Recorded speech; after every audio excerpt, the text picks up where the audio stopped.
Hello, class. This will be one of probably two recorded lectures for section 6.2, and this deals with the idea of inverse functions.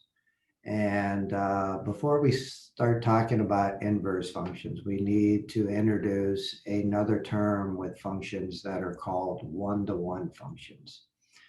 And the reason why we talk about one-to-one functions to begin with is that if a function's one-to-one, then the inverse of a one-to-one function is also a function. And again, a lot of the techniques, if not most of the techniques that you learn in calculus, deal with functions. So it is really important to understand what a function is, and if you take its inverse, is it going to be a function, etc. So we're getting you prepared for that. So what does one-to-one mean in the function world? Well, here's the definition.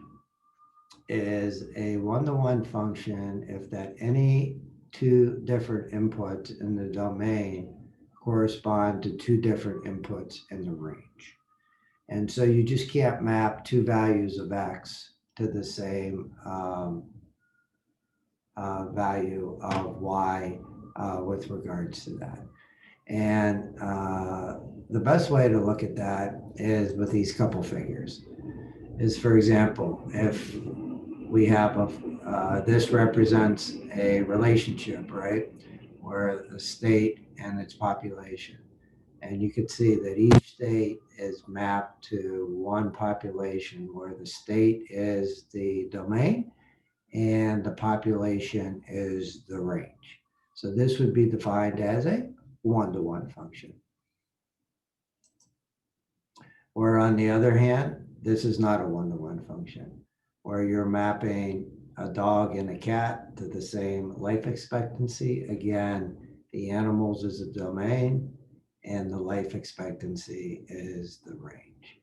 And so again, in this figure, you remember that when we end up mapping the same x value to two y values, that is just not even a function. So if you don't have a function, you can't have a one-to-one, right?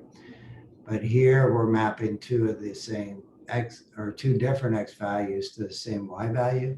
If you remember, that generates a horizontal looking line. And so what that would be is a slope of 0 at those points. And that's okay. That's a real number, right?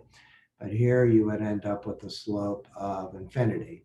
And here's the nice one, where each one is mapped uniquely to a unique y value. And when that happens, you do get a one-to-one function. And so again, this is not a one-to-one function, right?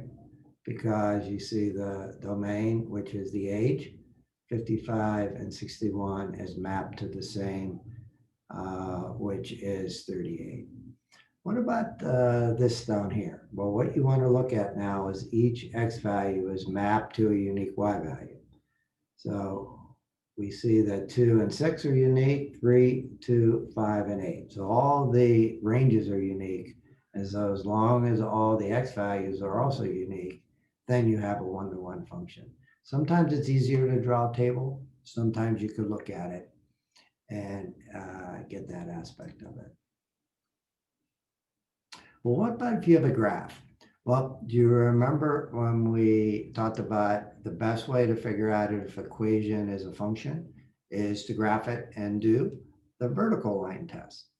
Well, we have the same concept here, where the best way to find out if an equation is a one-to-one function is to graph it. And then you have to do two things: vertical line test, and guess what the second one is? Horizontal line test. So now we're preventing the slope of a 0 to occur. And so if you look at that, this would be what we mean by a horizontal line. And so this is interesting here because, right, that looks like one of our quadratics, right? A parabola pointing down. And a parabola, if you do the horizontal line test, unless you're at the vertex, you're always going to pass through more than one point. So in this case, this one fails. This one, not even a function, right? Because there's our vertical line test. So you'll see that you'll get a chance to do a few of these. And you can see the good news is a linear equation is 1-to-1. So you see it passes the horizontal and vertical line test.